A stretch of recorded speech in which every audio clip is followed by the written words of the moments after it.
जिंदाबाद जिंदाबाद भारत होराಟ ಯಶಸ್ವಿಯಾಗಲಿ ಕಾರ್ಯಕ್ರಮ ಯಶಸ್ವಿಯಾಗಲಿ ಎಐಕೆಕೆಎಂಎಸ್ ರೈತ ಸಂಘಟನೆಯ ಜಿಲ್ಲಾ ಕಚೇರಿಯಲ್ಲಿ ಇದೇ ತಿಂಗಳು 23ರಂದು ದೆಹಲಿಯಲ್ಲಿ ನಡೆಯುವ ಹೋರಾಟದ ಪೂರಕವಾಗಿ ಜಿಲ್ಲಾ ಮಟ್ಟದ ಸಮಾವೇಶ ಹಮ್ಮಿಕೊಳ್ಳಲಾಯಿತು. ಈ ಸಂದರ್ಭದಲ್ಲಿ ಸಂಘದ ರಾಜ್ಯ ಕಾರ್ಯದರ್ಶಿಗಳಾದ ಕಾಮ್ರೇಡ್ ಬಿ ಭಗವಾನ್ ರೆಡ್ಡಿ ಅವರು ಮಾತನಾಡುತ್ತಾ, ರೈತರ ಎಲ್ಲ ಬೆಳೆಗಳಿಗೆ C2 ಪ್ಲಸ್ 50% ಆಧಾರದಲ್ಲಿ ಕನಿಷ್ಠ ಬೆಂಬಲ ಬೆಲೆಯನ್ನು ಕಾನೂನುಬದ್ಧಗೊಳಿಸಬೇಕು.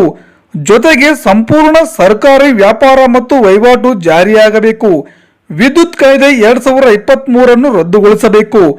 ದೆಹಲಿ ರೈತ ಹೋರಾಟ ಮಾಡಿ ಹುತಾತ್ಮರಾದ ರೈತರ ಹೆಸರಲ್ಲಿ ದೆಹಲಿ ಗಡಿಯಲ್ಲಿ ಹುತಾತ್ಮ ಸ್ತಂಭ ನಿರ್ಮಿಸಬೇಕು. 60 ವರ್ಷ ಮೇಲ್ಪಟ್ಟ ರೈತರಿಗೆ ಪಿಂಚಣಿ ವ್ಯವಸ್ಥೆಯನ್ನು ಜಾರಿಗಾಗಿ ಆಗ್ರಹಿಸಿ ಬೃಹತ್ ಮಟ್ಟದ ದೆಹಲಿ ಚಲೋ ಹೋರಾಟವನ್ನು ಹಮ್ಮಿಕೊಂಡಿದ್ದು, ಇದರ ಪೂರಕವಾಗಿ ಎಲ್ಲಾ ಹಳ್ಳಿ, ತಾಲೂಕು ಹಾಗೂ ಜಿಲ್ಲಾ ಮಟ್ಟದ ಸಭೆ ಸಮಾವೇಶಗಳನ್ನು ಸಂಘಟಿಸಲಾಗುತ್ತಿದೆ.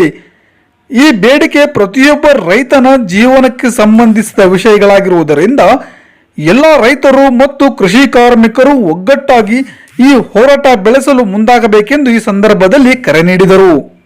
ಏನ್ ಮಾಡ್ತಾ ಇದ್ದಾರೆ? ಟ್ರ್ಯಾಕ್ಟರ್ ಮೂಲಕ ಉಳುಮೆ ಮಾಡ್ತಾ ಇದ್ದಾರೆ. ಟ್ರ್ಯಾಕ್ಟರ್ ಮೂಲಕ ಉಳುಮೆ ಮಾಡ್ತಾ ಇದ್ದಾರೆ ಅಂದ್ರೆ ಅವರಿಗೆ ಡೀಸೆಲ್ ಬೇಕೇ ಬೇಕು ಬಳಕೆ ಮಾಡಲಿಕ್ಕೆ. ಅದು ಸಬ್ಸಿಡಿನಲ್ಲಿ ಕೊಡ್ಬೇಕಲ್ಲ, ರೈತರು ಬಳಕೆ ಮಾಡಲಿಕ್ಕೆ ಕೊಡ್ತಾ ಇದೆ ಸರ್ಕಾರ. ಎಲ್ಲಾ ಸಬ್ಸಿಡಿಗಳನ್ನ ಒಂದೊಂದಾಗಿ ವಾಪಸ್ ತಗೊಂಡಿದ್ದಾರೆ. ಅದಕ್ಕೆ ಇವತ್ತು ಗೊಬ್ಬರ 300-400 ರೂಪಾಯಿ ಇದ್ದು 600-700 ರೂಪಾಯಿ, 1100-1200 ರೂಪಾಯಿವರೆಗೆ ಆಗಿದೆ. ಬೀಜ ಸ್ವತಂತ್ರ ಇಲ್ಲ ನಮ್ಮ ರೈತರಿಗೆ. ಇವತ್ತು ಒಂದು ಕಾಲದಲ್ಲಿ ಬೀಜ ನೀವೇ ಶೇಖರಣೆ ಮಾಡಿಟ್ಕೊಳ್ತೀವಿ. 2 ವರ್ಷ ಬೀಜ ಬೂದಿನಲ್ಲಿ ಬೇವಿನ ತಪ್ಪಲು ಹಾಕಿ ಗುಮ್ಮಿ ಅಂತ ಮಾಡ್ತಾರೆ, ಗೊತ್ತಲ್ಲ ಅದು. ಎಂಡಿ ಸಾರಿಸಿಬಿಟ್ಟು ಮಾಡ್ತಿದ್ರು. ನಾನು ಚೆನ್ನಾಗಿ ನೋಡಿ, ನಮ್ಮ ಮನೆಯಲ್ಲೆಲ್ಲ ಮಾಡ್ತಾ ಇದ್ದಾರೆ. ಆ ಬೀಜ ರಾಶಿ ಆದಾಗ ಚೆನ್ನಾಗಿರುವಂತ ಬೀಜ ತಗೊಂಡು ಅದನ್ನ ಬೀಜ ಶೇಖರಣೆ ಮಾಡ್ಕೊಂಡು 2 ವರ್ಷ 3 ವರ್ಷ ಆ ಬೀಜನ ಉತ್ಪಾದನೆ ಮಾಡ್ತಾ ಇದ್ದಾರೆ ರೈತರು. ಇವತ್ತು 3 ವರ್ಷ ಬರ್ತದೆ ಸರ್. 3 ವರ್ಷ ಇವತ್ತು ಎಲ್ಲಿದೆ ನಮ್ಮ ರೈತರಿಗೆ? ಸ್ವತಂತ್ರ ಇದನ್ನ ಬೀಜ ಅವರಿಗೆ ನಮ್ಮ ಹತ್ರ ಕೊಂಡ್ಕೊಳ್ಳೋದು 60 ರೂಪಾಯಿ 70 ರೂಪಾಯಿ ಕೆಜಿ ಕೊಂಡ್ಕೊಂಡು. ಈ ಸಂದರ್ಭದಲ್ಲಿ ಜಿಲ್ಲಾ ಅಧ್ಯಕ್ಷರಾದ ಗೋವಿಂದ್ ಮಾತನಾಡಿದರು. ಜಿಲ್ಲಾ ಕಾರ್ಯದರ್ಶಿ ಸಭೆಯ ಅಧ್ಯಕ್ಷತೆ ವಹಿಸಿದರು.